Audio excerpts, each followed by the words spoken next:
Giuseppe Verdi, a man with great ambition who has succeeded in fulfilling his dream and becoming one of the most preeminent opera composers of the 19th century.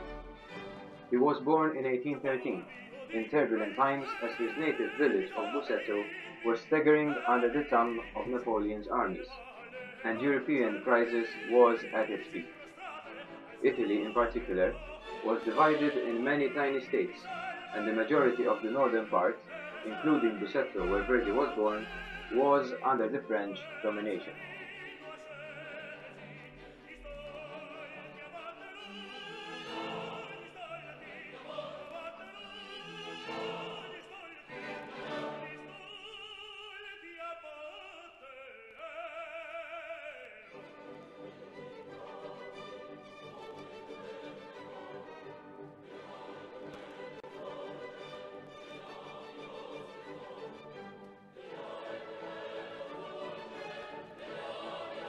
Verdi developed his interest in music at a very young age.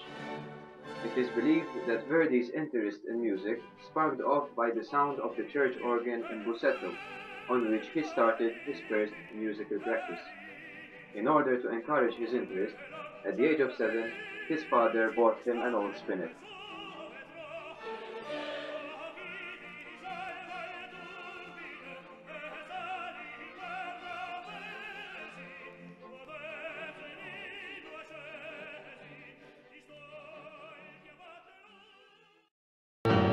Osservi la mano, posizione scorretta, scorrettissima.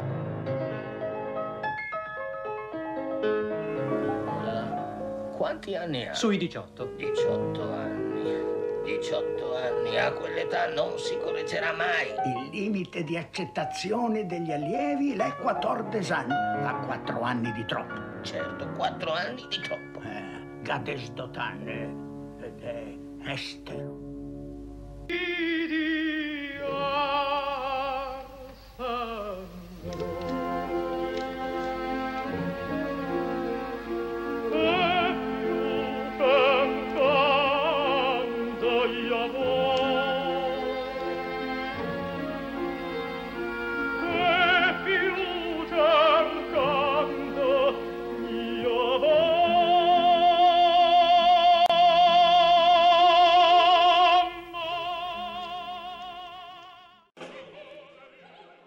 The revival period, or Risorgimento as it was called, which led up to the unification of Italy, is of intrinsic importance.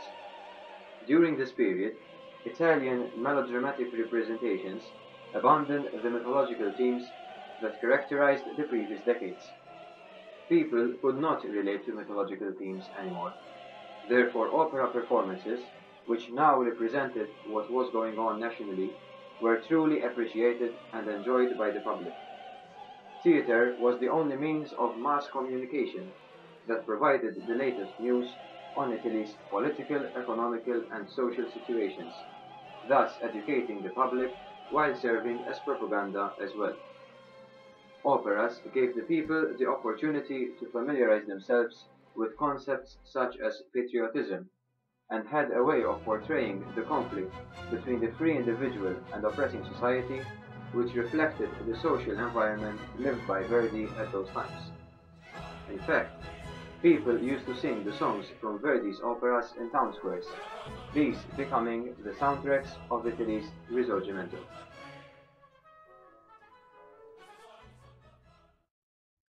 Verdi went to Bartolomeo Merelli to break his contract. Merelli, who believed in Verdi's talent, refused to let him go, but had to give in and released Verdi from his commitments on the premise to come back should he change his mind. Giuseppe Verdi left the city and returned to his birth town, but returned to Merelli soon after and convinced the latter to set a new opera to music. The reinstatement of 1815 was oppressive in Italy. Austria, the papacy, and the rulers agreed on extinguishing the ideas of progress and liberalism that had been linked with the French Revolution.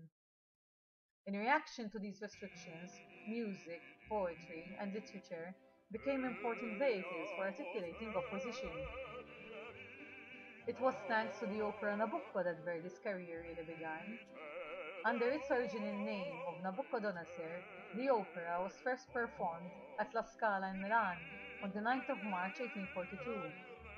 In 1847, Verdi composed his 10th opera, Macbeth. Macbeth is an opera in 4 acts, based on William Shakespeare's play of the same name.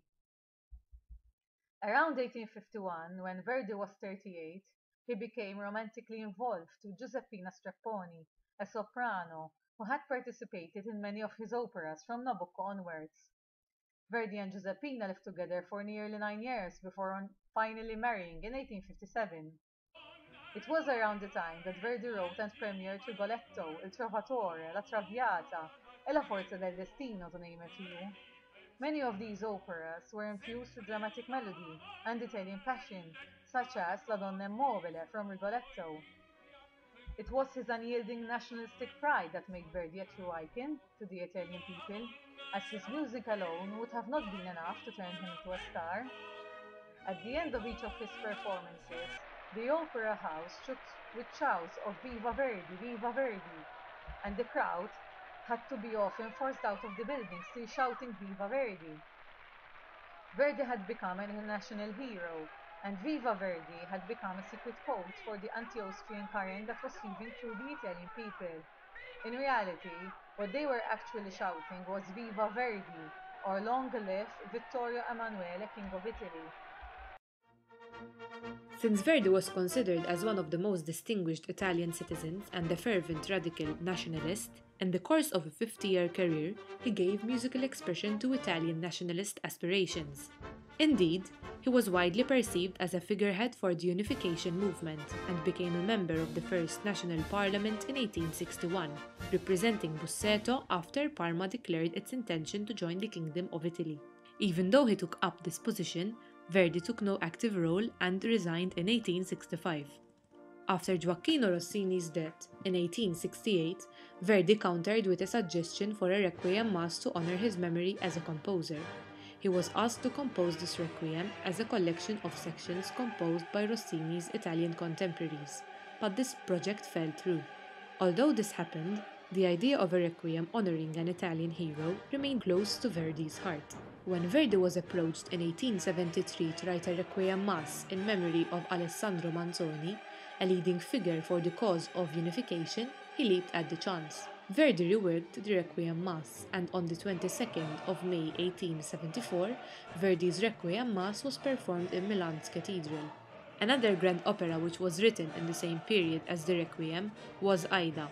Many believe that Verdi was commissioned to write an opera to celebrate the opening of the Khedivial Opera House. The premiere was delayed because of various political reasons. However, Verdi began to show considerable interest and signed the agreement in June 1870.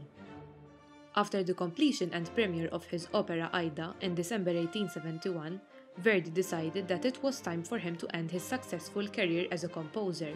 Due to the immense popularity of Verdi's music in Italy by the 1870s, his retirement seemed to be a waste of talent. Thus, many were those who tried to coax the composer out of retirement to write another opera.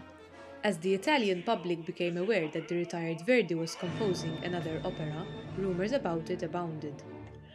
Verdi was working on a new opera, Otello. Upon its completion, preparations for the initial performance were conducted in absolute secrecy, and Verdi reserved the right to cancel the premiere up to the last minute.